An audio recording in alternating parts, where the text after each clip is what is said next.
Today's spooktacular spot, we're having a look at the Funko reaction figures of Frankenstein's monster. Although it doesn't actually say Frankenstein's monster, it just says Frankenstein.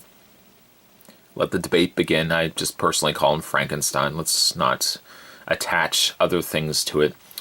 This 3 3/4 inch monster comes from the Universal Studios reaction line from Funko. It does have a choking hazard, may contain small parts, recommended for ages 14 and up.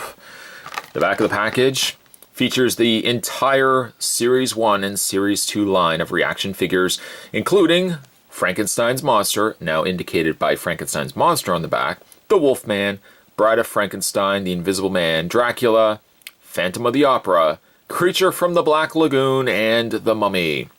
Relive the exciting action of Universal monsters with this authentically detailed reaction figures. To check out more from Funko, you can go to www.funko.com. You can also go over to www.reactionfigures.com. That being said, Spot's going to take a break. I'm going to unleash the monster, and when we come back, we're going to get a better look at the reaction Funko's Frankenstein. Don't go anywhere, guys. Stay tuned. With the monster now loose, let's get a better look at Frankenstein. He doesn't come with any sort of accessories, which is a shame. I don't know what we could have given him. We could have maybe given him a little girl that could have been thrown into the water, just for laughs. A fun little piece, though.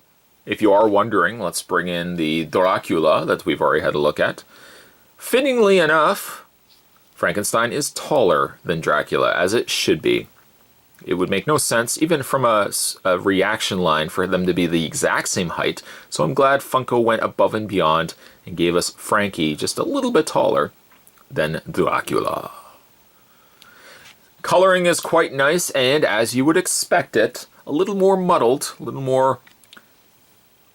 not as bright. Let's say that. It's not as bright and vibrant. Even like the blacks aren't as bright as Dracula's, aren't as vibrant. It's a little more subtle in color. He's got his sports coat on. He looks quite nice. Even the smallest of details, let's spin around the side, he has his bolts. Though painted in as opposed to sculpted, still did a pretty good job on Funko's part. The staples, as well as the stitches, as well as the scar on his forehead, are all present. Does he look like Frankenstein from the movie? No, but that's pretty much on par with what you would get from the other Funko reaction figures. They're super stylized. They're supposed to mimic the kind of figures that we would have gotten back in the 80s, the late 70s and early 80s. So for that, a guy like myself, who is perhaps as old as Frankenstein's monster, I love pieces like this. In the way of Frankenstein's articulation, his head does rotate all the way around. And don't worry, you can do that with a monster, because he is dead after all. You can't kill him by turning his head all the way around. His arms also rotate all the way around. And personally, for Frankenstein, no better look, no better pose for me is what you see right here. Him walking with arms extended. Finally, his legs hinge forward. And most reaction figures, as well as really most 80s figures, they don't pose backwards. They pretty much stop at his Franken bum. A little fun piece. I like it. A little, yes, is right. These are very small figures by comparisons to what we see nowadays.